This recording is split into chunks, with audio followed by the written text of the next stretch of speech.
जफर इस्लाम जी आपको संबोधित करेंगे। हमारे भारतीय जनता पार्टी के वरिष्ठ नेता और सांसद सौमित्र खान जी संबोधित करेंगे। भारतीय जनता पार्टी के वरिष्ठ नेता चिंतक और बंगाल में निरंतर संघर्ष करने वाले डॉक्टर अनिर्बान गांगुली जी आपको संबोधित करेंगे। तो पहले मेरा निवेदन है माननीय जफर इस्लाम जी से कि बंगाल की उस दुर्भाग्यपूर्ण घटना के लिए संबोधित करें। धन्यवाद मयूख जी। आप सभी प्रेस बंधुओं का स्वागत है इस प्रेस वार्ता में।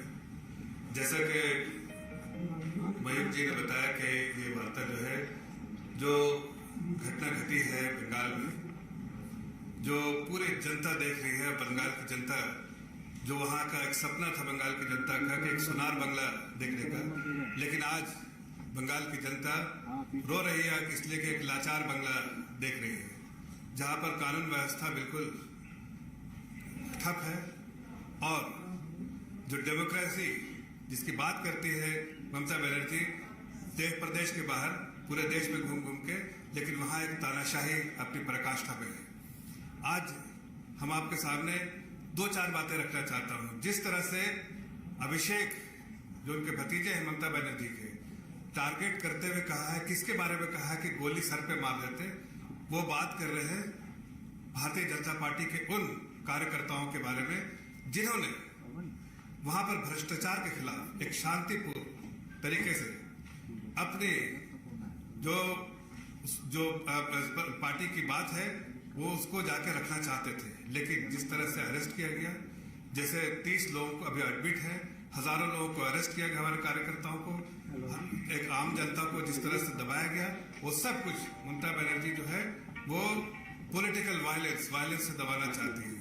और इसी तरह से कल आपने देखा होगा किस तरह से बर्बरता से वहां की पुलिस, जिसको फुट सोल्जर्स कहते हैं, वो लोग पुलिस, जो वहां की जो फुट सोल्जर्स है ममता बनर्जी के, वो पुलिस है जिसको पूरा प्रोटेक्शन है ममता बनर्जी की तरफ से, वहां के लोकल एडमिनिस्ट्रेशन से, और उन लोगों ने जिस बेरहमी से लहूलुहान किया है भारतीय जनता पार्टी के कार्यकर्ताओं को, और चाहे वो सांसद हो, चाहे विधायक हो, चाहे कार्यकर्ता हो, किसी को भी नहीं बख्शा। चाहे महिला सांसद हो, आपने देखा हमारी महिला सांसद लॉकेट चैटर्जी के साथ, हमारे पूर्व सांसद जो है उनके साथ किस तरह से अत्याचार किया। लेकिन इनको समझना पड़ेगा, ये भारत है, संविधान से चलता है। वो जिस तरह की भाषाओं का जो उन्होंने प्रयोग किया, जिस तरह से बल का प्रयोग किया, ये देश संविधान से चलता है, तानाशाही से नहीं। डिक्टेटरशिप का उनको हिसाब देना पड़ेगा। जनता वहां देख रही है, जो सुनार बंगला देखना चाहती थी वो लाचार बंगला देख रही है। इसी के बारे में कुछ बातें जो है हमारे मित्र डॉक्टर अनिर्बान गांगुली जी भी रखेंगे। बंगाल की हुई घटना पे हम लोगों की एक डॉक्यूमेंट्री है जो बंगाल का साक्षात नमूना पेश किया जा रहा है। पहले आप इस वीडियो को देखें, तत्पश्चात अपने वरिष्ठ नेता अनिर्बान गांगुली जी आपको संबोधित करें।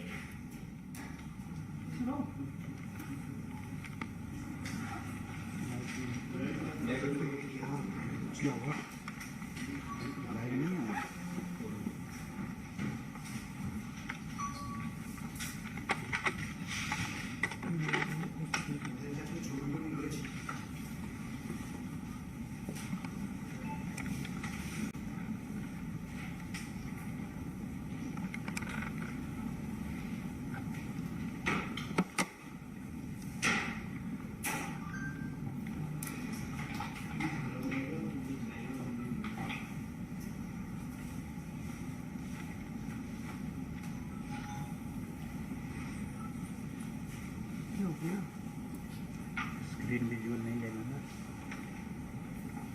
हाँ ठीक।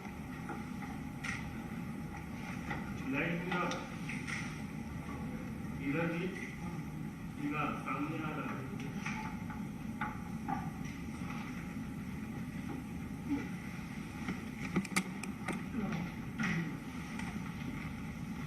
सामने कर रही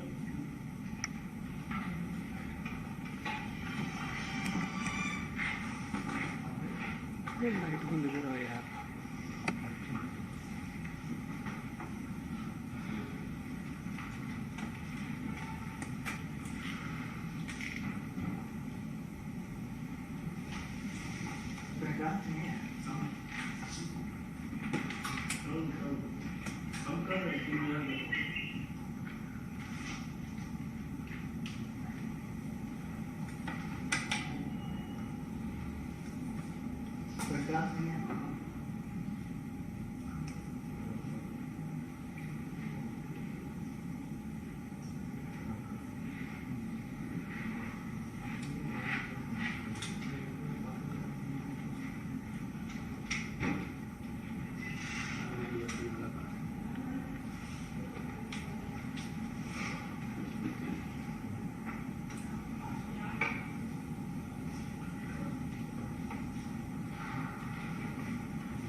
আর নাহলে করুক ওরা সেট আমরা বলতে থাকি নাকি?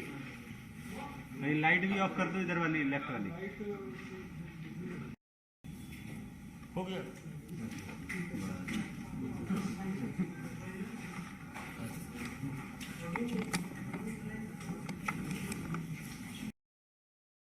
ফুটেজ আছে এই ছবিগুলোর, এবং একাধিক জায়গায় আমরা দেখছি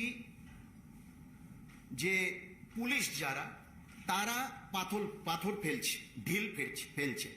অর্থাৎ প্রথম কথাটা হলো যে কোন পুলিশের ম্যানুয়ালে লেখা আছে যে কোনো ডেমোক্রেটিক গণতান্ত্রিক পদ্ধতিতে প্রতিবাদ সভা বা প্রতিবাদ মিছিলকে ঢিল মেরে বন্ধ করার চেষ্টা। এবং এটা কালকে দেখা গেছে, 13 তারিখ দেখা গেছে যে আনপ্রোভোকড লাঠিচার্জ, এবং বিশেষ করে MG road, Mahatma Gandhi road এবং কলেজ স্কোয়ার থেকে যে মিছিল আসছিল ভারতীয় জনতা পার্টির, সেই মিছিলে আনপ্রোভোকড লাঠিচার্জ এবং সেখানে ঢিল ছোড়া, এবং একাধিক বাড়ির ছাদ থেকে, এমজি রোডের চারপাশে যে বাড়ি, একাধিক বাড়ির ছাদ থেকে খালি মদের বোতল, কাঁচ, এই সব জাতীয় সব জিনিস ফেলা হয়েছে যারা মিছিল, যারা আন্দোলনকারী তাদের ওপর উদ্দেশ্য করে। এবং সেখানে একেবারে ছত্রভঙ্গ হলো। একাধিক জায়গায় আমি নিজে সাক্ষী, এবং সেই ছবিও দেখানো হয়েছে যে 6 জন, কোনো মহিলা পুলিশ ছিল না। আজকে মহিলা পুলিশ কি করতে পারে না করতে পারে সেই নিয়ে খুব হাসি ঠাট্টা টিটকিরি করছে তৃণমূল কংগ্রেস, কিন্তু প্রকাশ্যে দেখা গেছে সেদিনকে পুলিশ, কোনো মহিলা পুলিশ চত্বরে নেই, 6 জন মিলে একজন মহিলা কর্মীকে বেধড়ক লাঠি দিয়ে প্রহার করছে। এবং একটা জায়গায় না, একাধিক জায়গায় এই জিনিস হয়েছে। এবং কথাটা হলো যে পুলিশ, আগেও দেখা গেছে যে পুলিশ যখন লাঠিচার্জ করেছে, পুলিশের মধ্যে দাঁড়িয়ে রয়েছে পুলিশের উর্দি পরা তৃণমূল কংগ্রেসের ক্যাডার। সেই জন্য পরিষ্কারভাবে বোঝা যাচ্ছে যে খুব সুপরিকল্পিতভাবে চেষ্টা করা হয়েছে যাতে একটি অরাজকতা সৃষ্টি হয়, অরাজকতা ছড়িয়ে যায় এবং একটি হাতাহাতি হয়। এবং তার জন্যে, কেন না হলে খালি মদের বোতল, কাঁচ, ঢিল, এ তো কোনো পুলিশ ব্যবহার করে না, ঢিলগুলো এলো কোত্থেকে? এবং সেই জন্য আবার প্রশ্ন করা হচ্ছে যে কোন ম্যানুয়ালে রয়েছে যে কোনো প্রতিবাদ সভা, গণতান্ত্রিক পদ্ধতিতে ডাকা প্রতিবাদ সভাকে ঢিল মেরে, কাঁচ মেরে, কাঁচের বোতল মেরে, মদের বোতল মেরে সেটাকে একেবারে ডিসিপেট করতে হয়। এই একটা বিষয়। অনেক বিষয় রয়েছে। কালকে মমতা বন্দ্যোপাধ্যায়, পশ্চিমবাংলার মুখ্যমন্ত্রী, এবং তার ভাইপো মেম্বার অফ পার্লামেন্ট ডায়মন্ড হারবারের অভিষেক ব্যানার্জি, যিনি দিনের পর দিন একটি এক্সট্রা কনস্টিটিউশনাল অথরিটি হয়ে যাচ্ছে পশ্চিমবাংলায়, যাকে শাসনতন্ত্রে, পশ্চিমবাংলার আজকে শাসন ব্যবস্থায় সবাই যাকে রিপোর্টিং করছে, যে বিভিন্ন পলিসি ডিসিশন নিচ্ছে, একটি extra constitutional authority without any position in the state government, এদের দুজনের মধ্যে গতকাল প্রেস কনফারেন্সে অন্তত 30 বার গুলি চালানো গুলি চালানো গুলি চালানো কথাটা নিজেদের মধ্যে, একজন ইলেক্টেড চিফ মিনিস্টার এবং তার দলের একজন নেতা যে তার ভাইপো একজন ইলেক্টেড মেম্বার অফ পার্লামেন্ট, এদের দুজনের মধ্যে অন্তত 30 বার গুলি চালানো কথাটা ব্যবহার হয়েছে। কাদের বিরুদ্ধে গুলি চালানোর কথা তারা বলেছে? তারা বলেছে তাদের বিরুদ্ধে যারা গণতান্ত্রিক প্রক্রিয়াতে গণতান্ত্রিকভাবে একটি পলিটিক্যাল প্রোটেস্টের অংশীদার, তারা হলে তাদেরকে গুলি মেরে দিত। এবং অভিষেক ব্যানার্জি জেস্টিকুলেট করে, মানে নজিরবিহীন, অন্তত 30 বছর নজিরবিহীন পশ্চিমবাংলার ইতিহাসে কোনো একজন ইলেক্টেড মেম্বার অফ পার্লামেন্ট শাসক দলের নেতা জেস্টিকুলেট করে বলেছে এইরকম গুলি মেরে দেব, গুলি গুলি, অর্থাৎ খুলিতে মাথায় গুলি করে দেব। কিছুদিন আগে বলেছিলেন যে 6 মাসের মধ্যে নতুন তৃণমূল কংগ্রেস দেখা যাবে। তাহলে আমরা বুঝতে পারছি যে নতুন তৃণমূল কংগ্রেস কি ধরনের তৃণমূল কংগ্রেস। একটি ফ্যাসিস্ট দল, ফাঁসিবাদী মানসিকতা, একেবারে এমন মানসিকতা যে গণতন্ত্র, ভারতের সংবিধান এবং গণতান্ত্রিক প্রক্রিয়াতে কোনো রকম বিশ্বাস এবং আস্থা নেই। এবং অভিষেক ব্যানার্জির এই যে জেস্চার গুলি করে দেবো গুলি করে দেব, মনে করিয়ে দিল পলপট। পলপট ছিলেন একজন ডিক্টেটর যে তারই দেশের প্রায় 30 লক্ষ মানুষকে মাথায় গুলি করে সেই মাথার খুলির পাহাড় তৈরি করতেন। এ ছিল পলপট। এবং নতুন প্রজন্মের পলপট আমরা দেখতে পাচ্ছি, এবং এর জবাব মানুষ দেবে। মানুষের জবাব যথাসময়ে পশ্চিমবাংলার মানুষ দেবে। আমাদের গণতান্ত্রিক সংঘর্ষ জারি থাকবে। এবং এখানে একটা প্রশ্ন করতে চাই যে জুন মাসে যখন জাতীয় সড়ক নবান্ন 24 তলা থেকে দেখা যাচ্ছিল, সেই জাতীয় সড়ক যখন জুন মাসে 16 ঘন্টা ধরে জাতীয় সড়ক আটকে রাখা হলো এবং জাতীয় সড়কের চারপাশে পাঁচলা থেকে উলুবেড়িয়া বিস্তীর্ণ এলাকা, হাওড়ার বিস্তীর্ণ এলাকা ধরে তাণ্ডব চালানো হলো, বিভিন্ন দোকানপাট লুট হলো, জ্বালিয়ে দেওয়া হলো, ঘরবাড়ি জ্বালিয়ে দেওয়া হলো, ভারতীয় জনতা পার্টির উলুবেড়িয়ার সাংগঠনিক কার্যালয় জ্বালিয়ে দেওয়া হলো, বেতুয়া দৌড়িতে একের পর এক দোকান জ্বালিয়ে দেওয়া হলো, বেলডাঙাতে একেবারে উচ্ছৃঙ্খলভাবে সেখানে লুটপাট হলো।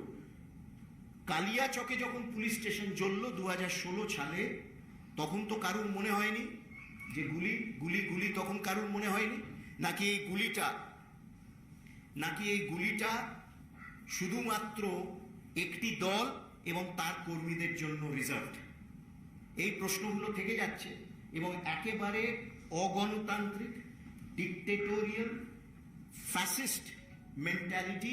আগে বলেছি, প্রকাশ্যে কালকে অভিষেক ব্যানার্জির বক্তব্যে এবং মুখ্যমন্ত্রী, পশ্চিমবাংলার নির্বাচিত মুখ্যমন্ত্রীর বক্তব্যে অসহিষ্ণু फैसीवादी मानसिकता काल के प्रकाश्य हिंदी में बोलना जी।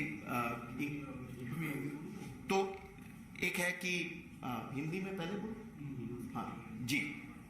कल जो हमने अभी दिखाया है कि ये तो प्रश्न हमको पूछना ही चाहिए कि पुलिस के कौन से मैनुअल में है कि आप पुलिस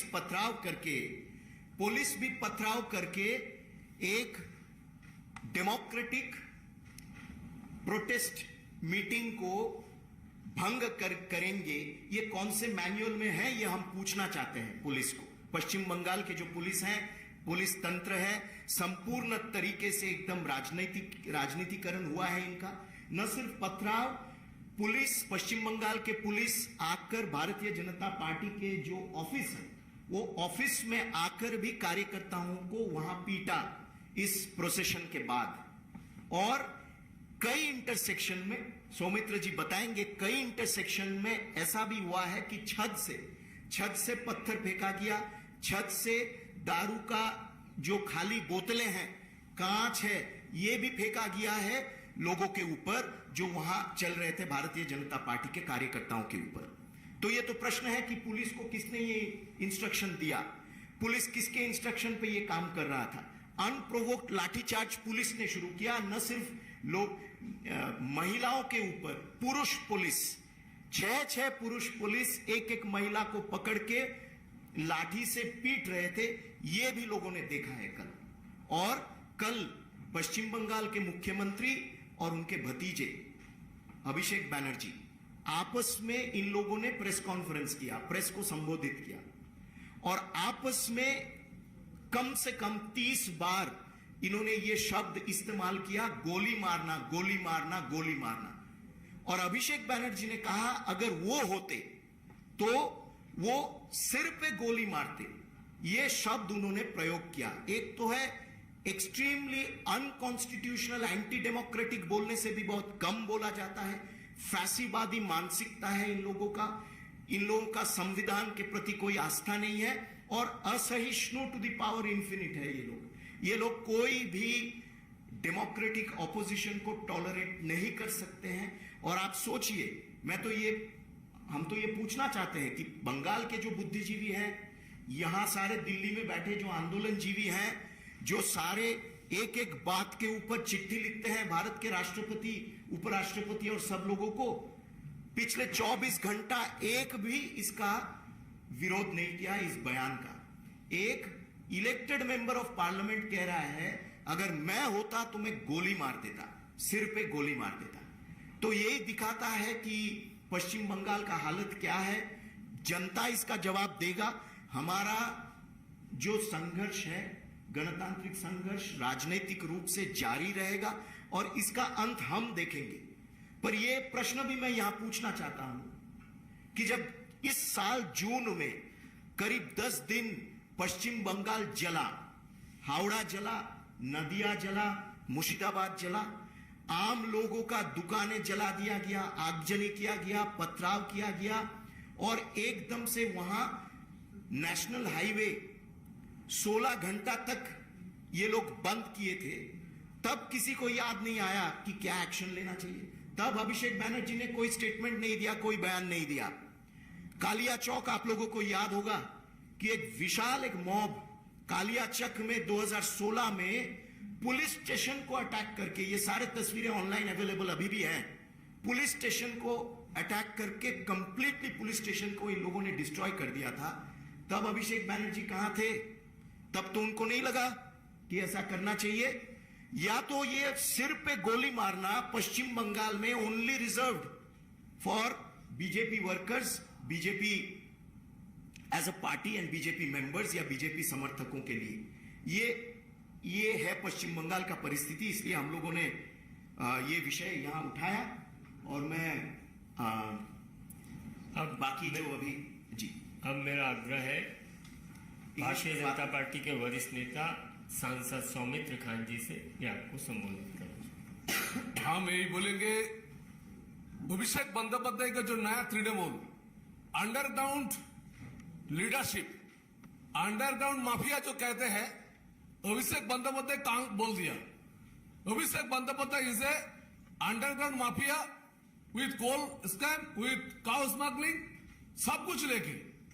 इसलिए वो बोल रहा था गोली मारो। गोली किसको मारो भाई? पब्लिक को गोली मारो, पूरा जुबा को गोली मारो। क्योंकि 13 तारीख हम लोग का सुकांत मजुमदार और शुभेंद्र दा का नेतृत्व में हम लोग जो नवान्न चलो अभियान चल रहा था, उसका पहला दिन, उसका रात को पुलिस ऑफिसर जाके जुबा को पिटाया।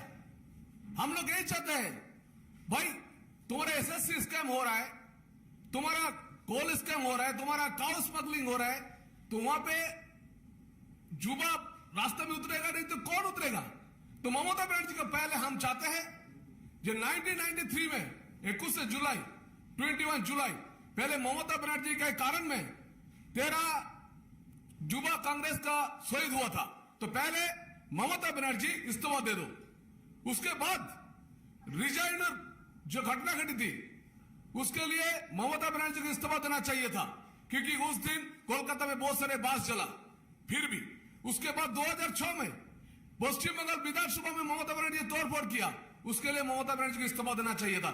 मैं अभिषेक बनर्जी को बोलना चाहता हूं, जहां हम लोग जानते हैं पश्चिम बंगाल का जनता जहां माफिया है, उसलिए आप दुबई जाते हैं, उसलिए आप बार बार नेपाल जाते हैं, आप गैंगटॉक जाते हैं अंडरग्राउंड के साथ एडजस्ट करने के लिए, पूरा भारत को तोड़ने के लिए। लेकिन आप गोली मारो बोल के पुलिस को बोल रहे हैं आप गोली मारो। अरे पुलिस तो आपका तृणमूल कांग्रेस को काल आपको पूरा भारत को जानना चाहिए। पूरा टीएमसी जितने सारे केडर थे 1000 केडर को काल टीएमसी केडर को पुलिस ने पुलिस ड्रेस दे दिए थे बीजेपी कर्मी कार्यकर्ता को अत्याचार करने के लिए।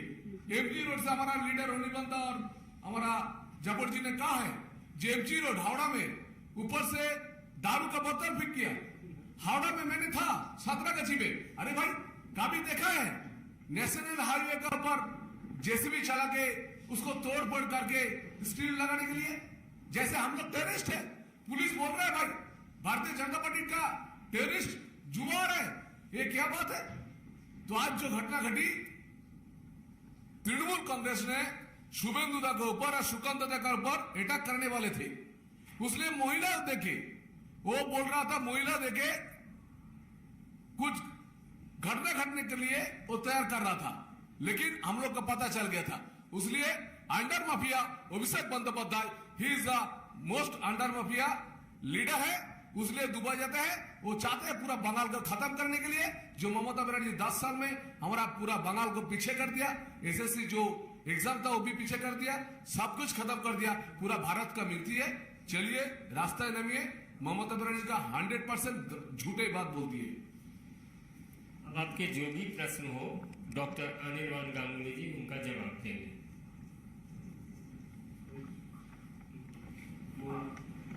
Sir, not just Abhishek Banerjee, when Limestone spoke to Bengal Minister Udayan, he said that if somebody will hit our worker, we'll hit back, and we'll hit two of the persons of the BJP, one of our workers is being attacked. So again and again, such kind of inciting violence is being used by the Bengal Minister. And when we tried to confront him, he stayed on his point. He said that yes, we'll do it, we'll hit back at the BJP. How do you respond to these statements that have been made by none other than somebody who is at a post who is a minister over there in West Bengal government? That's basically their training. I mean, they are made ministers because they can speak in that way in West Bengal. The point is, on 2nd May, even without anyone hitting them, they killed, maimed, hit our workers. So they don't need an excuse. They just go out and hit. That's the training that they have. And 13th September was one more day when we saw what they could do. So it's nothing new.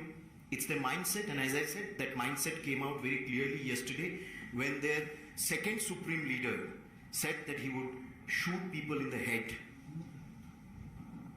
Any question?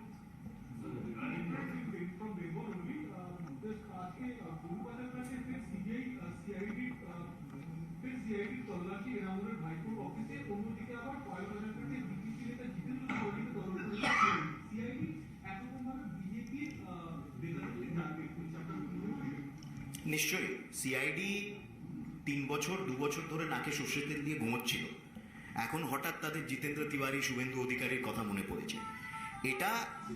এটা ওরা victimisation করছে এবং এটা খুব সুপরিকল্পিতভাবে victimisation করছে যাতে একটি ভয়ের আবহাওয়া তৈরি হোক।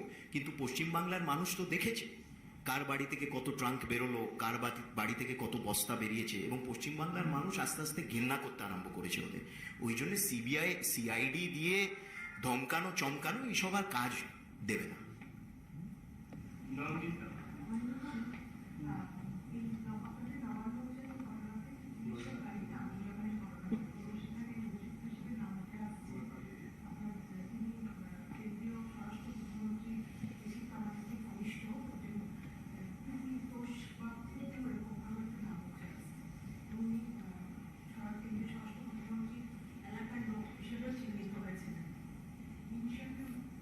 এলাকার লোক তো অনেকের এলাকায় অনেকে থাকতে পারে, তো তারা ইনভেস্টিগেশন করুক না, আমরা তো বলছি ইনভেস্টিগেশন করুক। কিন্তু আমাদের প্রশ্ন হলো যে পুলিশের মধ্যে তৃণমূলের ক্যাডার কতজন ঢুকে গেছিল এবং তাদের কি ইনস্ট্রাকশন ছিল। এবং আজকে না, এটা আমরা বরাবর দেখেছি, যতবার বিজেপি প্রতিবাদ করেছে ততবার পুলিশের মধ্যে টিএমসির ক্যাডার, টিএমসির লুম্পেনরা, ক্যাডার তো বলা সেই পার্টিকেই বলা যায় যারা একটি অর্গানাইজড গঠিত পার্টি, এটা তো একটি লুম্পেন দল। এই লুম্পেন টিএমসির লুম্পেনরা পুলিশের উর্দি পরে, পুলিশের লাঠি নিয়ে, পুলিশের র্যাঙ্কের মধ্যে দাঁড়িয়ে তারা পাথরবাজি করেছে। এবং কাল 13 তারিখেও সেটা কোনো ব্যতিক্রম হয়নি। 13 তারিখেও সেই জিনিস হয়েছে, সাঁতরাগাছিতে হয়েছে, কলেজ স্কোয়ার থেকে এমজি রোডে তো হয়েইছে, এবং বিভিন্ন জায়গায় এই জিনিস হয়েছে। আমাদের প্রশ্ন হলো ওরা ইনভেস্টিগেশন করুক না, কিন্তু আমাদের ও পাল্টা প্রশ্ন এটাও যে কজন ক্যাডার, কজন লুম্পেনদেরকে তারা পুলিশের মধ্যে ঢুকিয়ে দিয়েছিল সেদিনকে।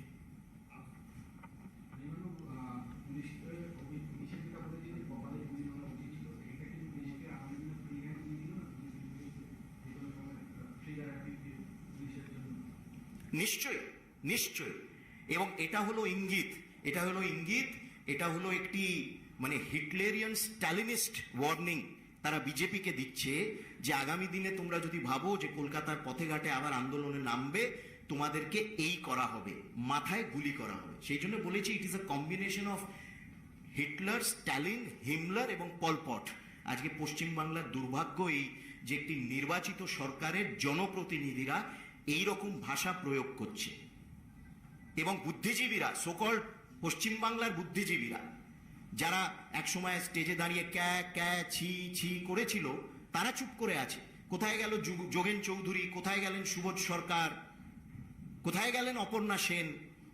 তারা তো সব চুপ করে আছে। 24 ঘন্টা অতিক্রম হয়ে গেল, তাদের তো কোনো প্রতিবাদ শোনা যাচ্ছে না যে মাথায় গুলি করে, কিংবা তারাও মানে যে হ্যাঁ বিজেপির লোকেরা হলে তাদের মাথায় গুলি করতে হবে। अनिर्बान जी, एक के बाद एक ईडी रेड्स में काफी सारे पैसे पश्चिम बंगाल से मिल रहे हैं और अभी तृणमूल के 4 डायमंड हार्बर के नेताओं के भी नाम आए हैं जिनमें पैसे की ईडी की रेड्स हो सकती हैं। तो क्या इनमें भी सरकार की संलिप्तता देखते हैं?